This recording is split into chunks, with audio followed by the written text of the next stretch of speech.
Bonsoir à toutes et à tous, ravi de vous retrouver pour ce nouveau journal dans l'actualité. Et bientôt, les vacances et depuis quelques années de plus en plus de Français et de Vendéens se laissent tenter par l'achat ou la location de camping-cars et de vannes aménagées. Les achats de camping-cars ont par exemple augmenté de 5% par rapport à 2019, de près de 20% pour les vannes aménagées. Un engouement qui profite aux constructeurs comme Fleurette en Vendée. Et pour répondre à la demande, les usines tournent à plein régime. Reportage Grégoire de Châtillon. Aujourd'hui, chez ce constructeur vendéen, il vous faudra patienter entre 8 à 12 mois pour être au volant d'un véhicule aménagé. Les ateliers tournent à plein régime. On a recruté, on recrute encore notamment parce que la dynamique est là. Et puis on a vraiment besoin de pouvoir tous ensemble monter en flèche, quoi, encore plus. Au moins, c'est accessible facilement des deux côtés. Un engouement amplifié pour les véhicules de loisirs qui dopent l'activité des fabricants qui ont parfois du mal à suivre la cadence. Forcément, ça comporte toujours un peu de frustration puisqu'on n'est pas en capacité de fournir tout ce que la demande nous incite en fait à réaliser sur nos plannings. Mais aujourd'hui, il faut aussi savoir être un peu raisonnable et pas céder forcément aux sirènes du volume, mais avoir un développement qui soit maîtrisé. Ici à Benay, en plus du traditionnel camping-car, Fleurette Constructeur produit et ameuble des vannes et des fourgons aménagés pour d'autres marques comme Westphalia, l'aménageur historique du mythique combi Volkswagen. Moins encombrant, plus discret, moins onéreux, plus facile à prendre en main, le van a le vent en poupe.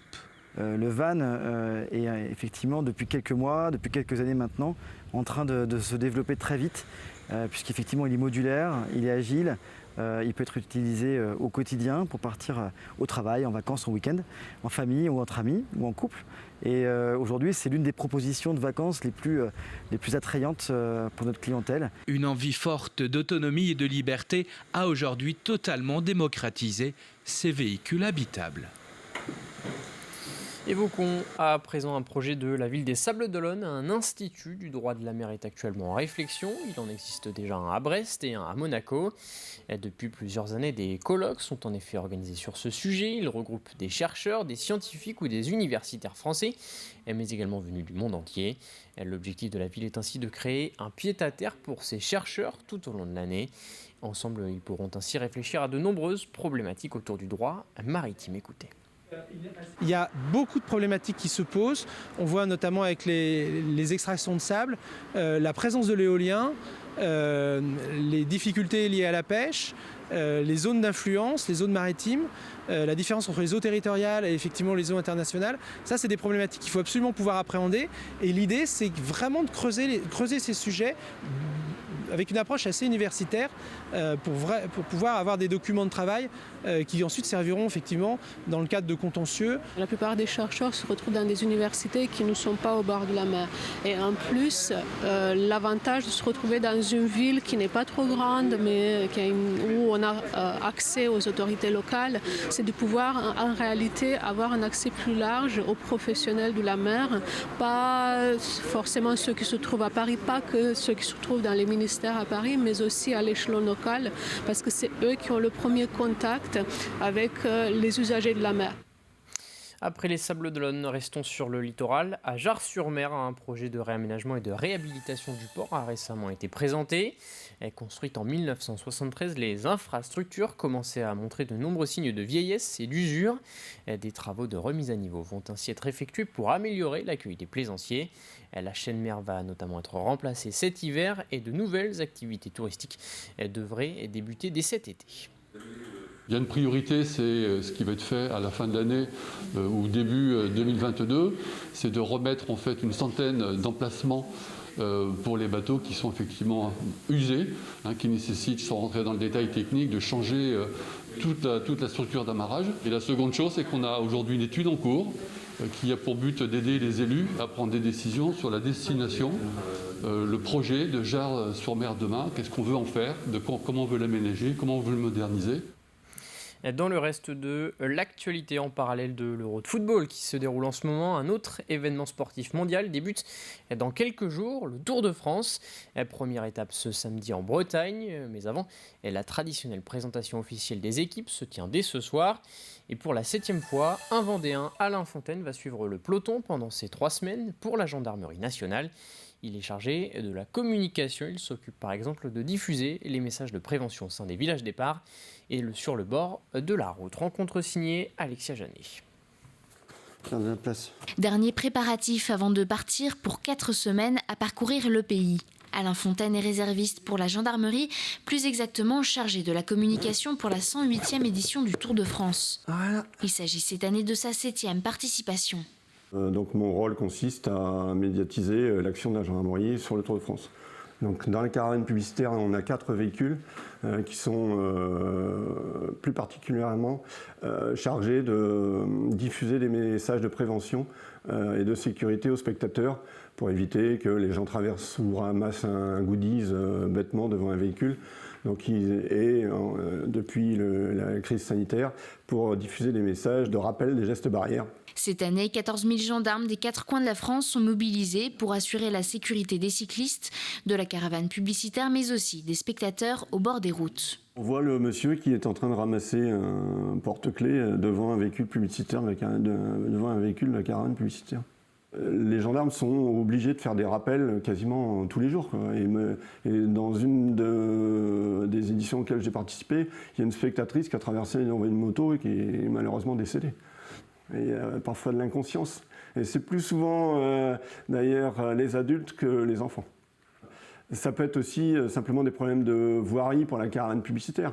Comment stationner les véhicules, comment canaliser le flux de spectateurs. Une mission épuisante puisqu'en 4 semaines, il va parcourir entre 8000 et 9000 km, changeant chaque jour de ville, même si cette édition devrait être similaire à celle de 2020, c'est-à-dire avec beaucoup moins de spectateurs sur les routes en raison de la crise sanitaire. Cette année, déjà on va voir l'Euro de foot, donc tout dépendra de ce que va faire l'équipe de France. Après, l'école ne sera pas forcément encore terminée, donc on aura moins la population jeune que par le passé.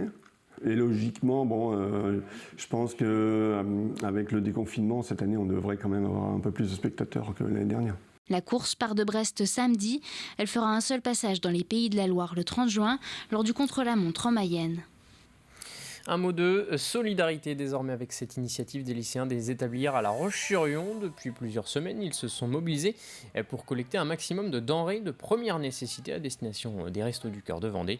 Ils ont ainsi récupéré des produits alimentaires, mais aussi des produits hygiéniques, souvent plus chers et donc moins accessibles à des personnes en situation de précarité. Ces dons vont ainsi être redistribués sur le territoire.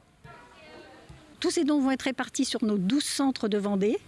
C'est-à-dire le bocage, côté mer, les 12 centres. Donc on les répartit en fonction des personnes, du nombre de personnes accueillies dans chaque centre et qui vont les distribuer en précisant bien que c'est un don du lycée des Établières. On va dire qu'on a besoin d'un petit peu tout, mais surtout produits d'hygiène, c'est très important parce qu'effectivement c'est ce qui coûte relativement cher. Au chapitre patrimoine, focus sur le chemin de fer de la Vendée. Après une année 2020 et un début de saison 2021 perturbé par la crise sanitaire, les voyages en train à l'ancienne à travers le bocage vendéen ont repris depuis quelques semaines. Pour compenser les pertes, les allers-retours de Mortagne-sur-Sèvre aux Herbiers sont passés de 3 à 5 par semaine. L'association recherche également des bénévoles. Découverte signée Cyril Guillet. Voilà, donc ça c'est bon, tu desserras, mais alors tu vas vraiment, je te guide. Depuis le 9 juin dernier, les trains du chemin de fer de la Vendée ont repris du service. Ce matin, nous sommes en train de former la rame concernant le train-restaurant. Donc, nous avons 2 voitures restaurant, un fourgon qui sert de générateur pour alimenter en électricité les 2 voitures restaurant. Reçu, fort et clair. Moi, je suis là, je suis un peu les yeux du mécanicien pour regarder sur la voie s'il n'y a pas des choses pour signaler un danger ou des choses comme ça. À l'image d'Éric et de David, l'association compte dans ses rangs 65 membres. Cette année, comme l'année dernière, à cause de la pandémie, le début de la saison a été retardé de plusieurs mois et cela a des conséquences. Il y a des bénévoles qui perdent l'envie de venir parce qu'ils ne peuvent plus s'adonner à leur passion du petit train. Et il y a aussi l'aspect plus sécuritaire, parce que plus la période d'inactivité est longue, moins les réflexes reviennent vite. Et donc il faut faire une pré-saison en fait, parce que il faut remettre les conducteurs dans l'ambiance du train, les procédures de sécurité, comment on conduit la machine. L'équipe en place ce matin n'a que quelques heures pour préparer la locomotive diesel et ses wagons. À l'intérieur, dans la partie restaurant, la mise en place se termine et là encore, dans ce contexte tout particulier, les choses ont été adaptées. Habituellement, on tourne sur 3 trains hebdomadaires et cette année, on est à 5 trains hebdomadaires pour justement pouvoir pallier ces trajets qui n'ont pas pu être honorés l'année précédente, ainsi que 2 mois cette année. Ces authentiques voitures-restaurants de la compagnie internationale des wagons-lits accueillent du public jusqu'à la fin du mois d'octobre. L'hiver, la passion de ces bénévoles reste intacte, une période pendant laquelle ils en profitent pour restaurer ce patrimoine. J'ai une passion particulière pour la vapeur et les locomotives à vapeur. Et j'insiste pour faire comprendre aux jeunes qui débarquent, pour qui la machine à vapeur n'est pas un élément de culture de l'enfance, l'intérêt de cette technologie par rapport à son histoire et son influence dans le passé sur la révolution industrielle, les déplacements de population, l'invention, les progrès technologiques, les progrès scientifiques, les progrès, je dirais presque humains que ça a amené à faire. Cet hiver, c'est cette draisine de pompiers qui a fait l'objet de toutes les attentions. Mais les chantiers sont encore nombreux et l'association des chemins de fer de la Vendée est toujours à la recherche de bénévoles.